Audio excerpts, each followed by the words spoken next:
Right, viewers, our top story comes in with Virat Kohli just a short while making an announcement on his own that he would be stepping down from T20 captaincy after the T20 World Cup. Well, that's the big news that we are tracking right now. Virat Kohli took to Twitter to make this announcement. Kohli, though, will continue to lead India in Test and ODIs. The Indian captain wrote that he came to the decision after contemplation and discussions with the Indian team's leadership group that includes coach Ravi Shastri, vice-captain Rohit Sharma. Rohit Sharma, whose record in T20 as captain is phenomenal as he has led the Mumbai Indians to 5 IPL titles, is expected to take up the captaincy mantle after the T20 World Cup.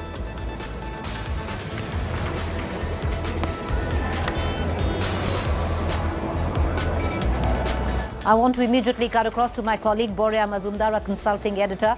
Borya, you know, Virat Kohli has said that he needs more space, but what do you read behind these lines? Why has he decided to step down? See, be very blunt with you. What I understand is if Virat Kohli would not have won this World Cup, he wouldn't, I mean, his captaincy was big time under the scanner. That's the truth, Preeti. And the captaincy means entire white ball captaincy, not simply T20 captaincy.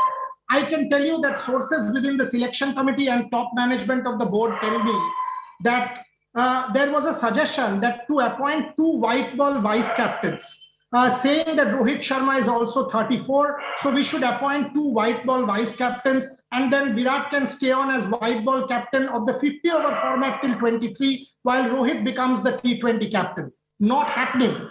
What is happening, Preeti, is very simple. If Virat doesn't win this World T20 Cup and doesn't win, even if he makes the final, is not enough. If he doesn't win this tournament, there will be a serious deliberation whether he will be retained as India's white ball captain in the 50-over format also. That's what I'm getting from the board and from within the selection committee. Was he seeing the writing on the wall? Was he seeing that he could be removed from both formats? Was he seeing that that was becoming too much pressure to handle? All of these questions have now come up, but I can tell you this, that there was a suggestion given to the selection committee that appoint 2 white ball vice captains in youngsters and let Virat captain till the World Cup 2023 while Rohit becomes T20 captain. That suggestion has been turned down by the board, and I'm breaking this on India Today on your show, Preeti. If Virat Kohli, as captain of India, does not win the World T20 in Dubai, in the UAE, whether or not he wants to remain 50-over captain, that is under the scanner. The board at this point, today, if you ask me, the board's thought process is he will be removed as 50-over captain also. That is what I'm getting from the board. Borya, you know, how much does it have to also do, of course, with what you laid down, to do with the recent changes that were made just a short while back, bringing in Mahendra Singh Dhoni as mentor?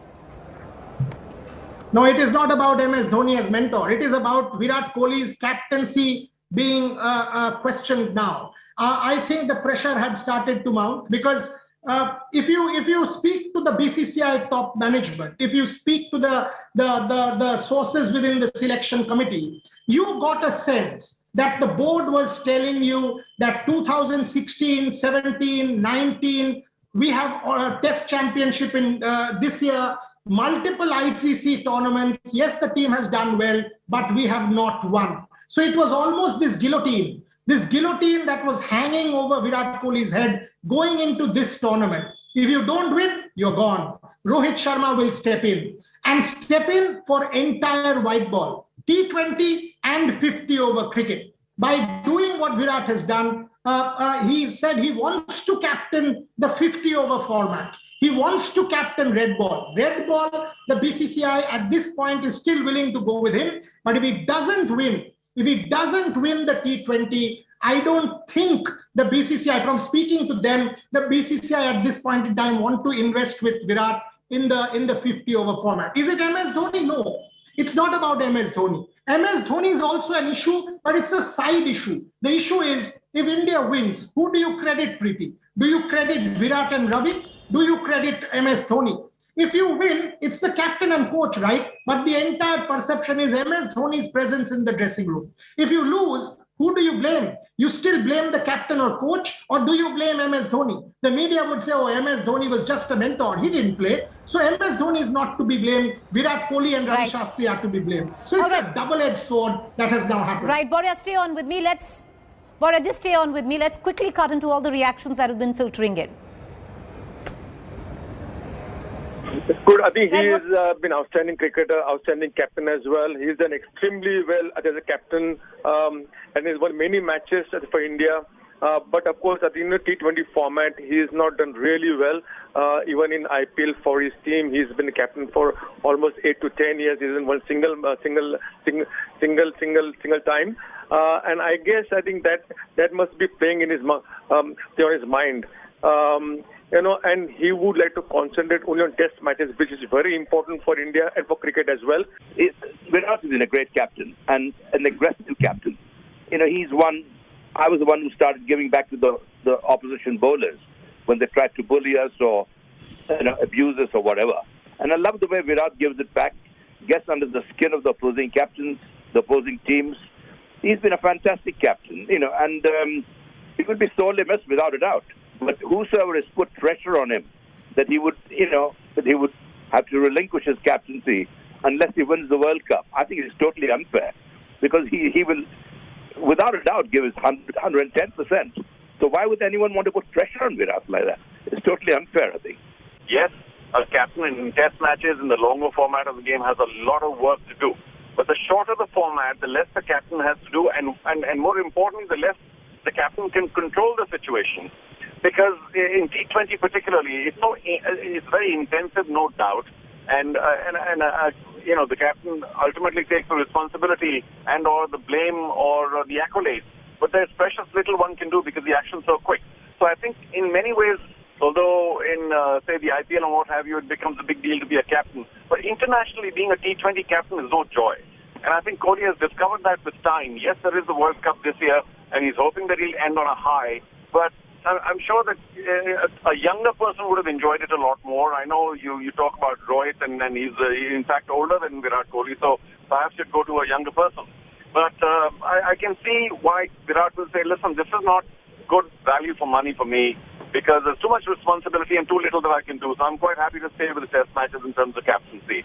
But India does now need to look for a new line of captains, younger captains who still enjoy T20 and will enjoy the new concept of a leadership because both, as I say, Rohit has also captained plenty of T20 teams. They should get somebody else now. Yeah, fair enough. There are certain mannerisms and there are certain intentions which an individual has. I'm not too sure whether Virat is having the similar intention. You see, now when you're at top form, everybody would like any individual to continue, right? When he is in top form. If now, when you announce it, now apparently that individual would like everybody to say, "Bhai, please come back, we want you back, your experience, blah, blah, blah." So this kind of a thing like, it might be in his intention with due respects to whatever maybe his other problems why he has announced. You see now, everybody would like to know the papers, the social media, and all those big fans of his. I'm a big fan of Virat for sure. I would like him to continue, right? So on those basis, now if everybody says we want Virat, so this will enhance or inflate an individual's ego, and then he'll. All right, the latest news break coming in, an inside scoop on Virat's decision. Sources have told India Today that Virat suggested 2 vice captains in ODI. Sources say if Virat doesn't win the T20 World Cup, he could even lose the ODI captaincy to Rohit Sharma. That's the big news break that we're getting in, something which Borja Mazumdar was also touching upon earlier. This is the inside track, viewers, of Virat stepping down from T20 captaincy. His track record is not good. Rohit Sharma has exemplary track record, and those in the know will tell you that Virat and Rohit Sharma are not quite on the best of terms. I want to cut across right now back to Borya Mazumdar for more updates on the story. Borya, it's exactly what you were saying, that he could even stand to lose his ODI captaincy. He can. He absolutely can. Because from the way I see things unfolding in the corridors of Indian cricket power, it is pretty much evident that if Virat Kohli doesn't win this World Cup, white ball captaincy in entirety can go to Rohit Sharma. And if you really see it, Preeti, Rohit will captain the World T20 in Australia next year. Suppose he wins it. What will you tell him? No, you will not captain white ball cricket on home soil the following year. How can you do that? So they will then have a red ball captain in Virat and a white ball captain in Rohit. That's where this is headed. Will this put pressure on Virat? Of course it will. There will be enormous pressure. Can he see the writing on the wall? I think he is. I think he knows. I think in his heart of heart he knows that if he doesn't win this World Cup as captain, his 50-over captaincy is also on the line. Despite him wanting to retain that part, whether the board will allow him to do that, we don't know yet, but chances are they won't. And the suggestion to the selection committee, that's what was done. The suggestion that was given that let's have 250-over vice captains. Why would you do that? 250-over vice captains, the board has turned it down. That's not happening. So clearly, here what I sense is there will be unbelievable pressure on Kohli to deliver in this World Cup. If he delivers, if he wins it, tremendous. He goes out on a high, he retains 2 other formats. If he doesn't, and even if he makes the final, that's not good enough. If he doesn't win, there could well be a white ball captain in Rohit Sharma in entirety and a red ball captain in Virat Kohli. How much, Borya, does it also have to do with cutting Virat Kohli to size right now? Because he'd pretty much become larger than life. It is under pressure. Would the board have removed him now? No. To answer your question, I'll actually give you scenarios. Would the board have removed him now? No. Would it?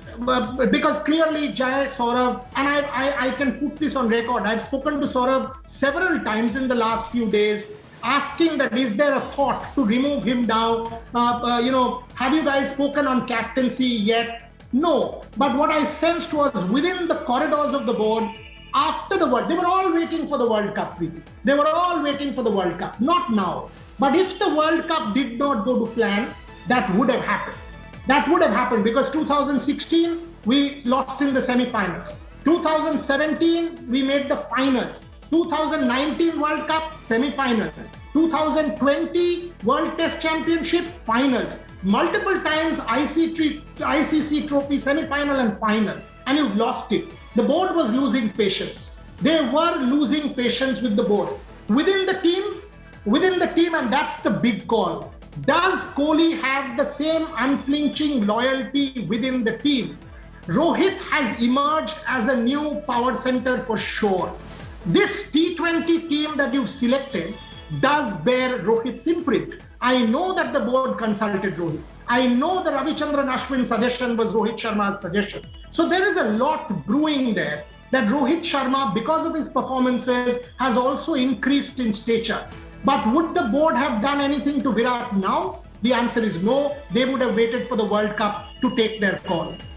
You know, Borya, stay on with me. We're going to cut across to an old interview. In an interview to India Today, Virat Kohli had spoken about his obsession to win the ICC trophy. This was in 2019. Listen in. Virat, the team that you have now, I mean, since that World Cup, the way Indian cricket team has played, whether it is in the West Indies, whether it is against Bangladesh, whether it is against South Africa, is this the best mind space in terms of test cricket, white ball cricket, whatever cricket we are playing? Is winning an ICC tournament an obsession? Do you think that is a yardstick we should apply? 1980s West Indies did not win an ICC tournament. They were the best team. Brazil did not win a football World Cup. They were the best team. That Zico, Socrates, that team of 1982. Is winning an ICC tournament for you as captain of India the benchmark to judge yourself?